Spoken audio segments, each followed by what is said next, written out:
Each year, the center selects fellows from a broad range of disciplines and backgrounds, such as law, journalism, higher education, technology, and government.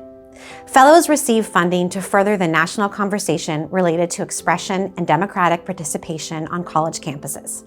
Their projects have a direct impact on individuals and communities across campus and are focused on enhancing our understanding of how free speech is and can be practiced in American higher education, as well as how to foster civic engagement in university life. We are excited to present their work to you early this summer, followed by a series of interactive Fellows in the Field digital workshops. In the meantime, let's hear from them about their projects and why these issues are so important to their scholarship. What drew me to the UC Center's Fellows Program is the opportunity to engage in dialogue with people who are interested in issues of expression, like I am, but who want to have really nuanced conversations. I'm doing a case study to contribute to the academic literature on student social movements in higher education. I'm interested in how they're using civic action and democratic engagement to engage the power they have in the fight for academic freedom and free expression on campus. In particular, the ways that minoritized students or students that are interested in protecting race and gender equity efforts are leading the way. At this time when we're seeing censorship pushed by governments within the learning environment, within institutions of higher education, it's important to highlight the voices of students who are resisting this sort of censorship. My project through this fellowship looks at civic engagement, free speech, leadership of student trustees in particular. So students necessarily need a seat at the table. And when you're talking about decision making, we necessarily need to make space and give validity to what students are doing. I think that's really important for students to understand and see that, right? To have these tangible examples of how they too could to be the change that they want to see in the world. Another piece of what I like about the fellowship and what I hope that, we can continue to work together after the fellowship is that there is a really sort of robust, well-rounded approach to making sure that people feel part of this free speech community. The fellowship provided the perfect outlet for me to be able to propose this research project that really builds on my scholarly work in civic engagement. I am studying institutional responses to the California Student Civic and Voter Empowerment Act, also known as Assembly Bill 963. Ultimately, the study will provide this on-the-ground look at the implementation of the law. Colleges and universities really need to do more to live up to their civic mission, and at a minimum, helping educate students about the various means of engaging in democracy. Our country is increasingly divided, polarized, and that polarization is sowing seeds of distrust in our democracy.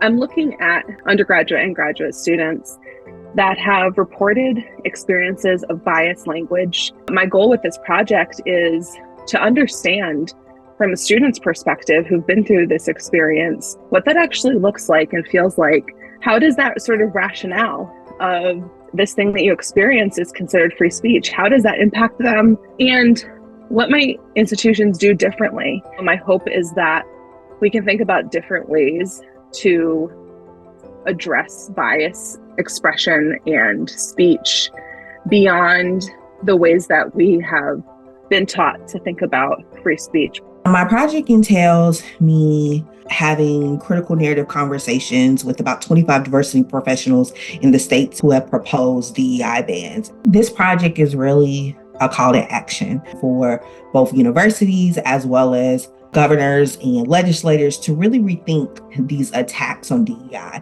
For people who have been called to do this work, what does this say about the value that we don't place, right, on diversity professionals within higher education, particularly diversity professionals who are often more Black, brown, and or gendered individuals. So it's just really important in this moment to really think about how are we censoring the voices of individuals who are often left out of these conversations. We've never seen such polarized politics in the United States because of ideology. There are legislative attempts across the United States that are unnecessary, in our opinion, to protect freedom of speech for belief-based arguments. It felt like the Forum Act, which is the Forming Open and Robust University Minds Act, that is part of model legislation from the American Legislative Exchange Commission, was really under the radar, both in terms of scholars' attention, but also in terms of how individual institutions have approached its enforcement. And so we were really interested in understanding what effects this legislation was having on higher education. Looking at prior fellows projects and seeing the group dynamic and being able to get feedback on my work from folks outside of my field, and also to be able to give them my perspective about their work and really not just do the research, but in the group setting and get feedback. And that was really attractive to me. My project is an exploratory study of who college students look up to or want to be like as an example of civic engagement. In the short term, I want to help colleges understand how they can help students learn about role models. So what kind of information should they give to students? What can they ask speakers to talk about when they come to campus? In the long term, I want to do longitudinal research to understand how these processes change and how they continue to impact students long after they graduate from college. I've written a lot about academic freedom, faculty speech, student speech, and all those things really, to me, relate to civic engagement and how higher ed prepares not just voters, but informed voters. We don't need people voting off of prejudices or assumptions, but voting from a place of awareness and knowledge. I feel like it's more important than ever to think about not just do students turn out to vote after they've graduated, but do they really have the skills and the knowledge necessary to be able to distinguish between misinformation and real truth. The center is such a special place. So you get there and you really feel the intellectual curiosity, but coupled with the actual support of a center that wants to see your work do well. My project for the Senior Fellowship builds on the initial project that I created during my fellow year in 2020-21. During that project, I interviewed faculty members who had been targets of harassment by the public, and based on those interviews, I developed a series of workshops that would support faculty and create better systems of support on campuses and universities. So for this project, it was actually a chance to put this into action. And as part of that, I've been visiting campuses and universities for one-off workshops or 1 or 2 day visits to talk with faculty, to talk with department chairs, to talk with leadership, to talk with the AAUP chapter, anyone who would like a workshop on the issue and how to be better prepared. I think that the UC Center really platforms nuance, and that's not particularly common in today's socio-political climate.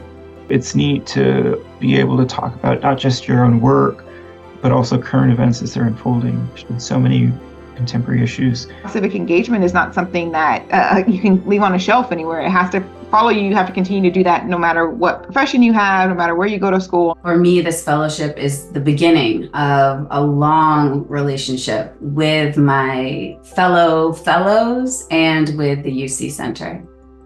To learn more about the center and the work of our fellows, visit us at freespeechcenter.universityofcalifornia.edu.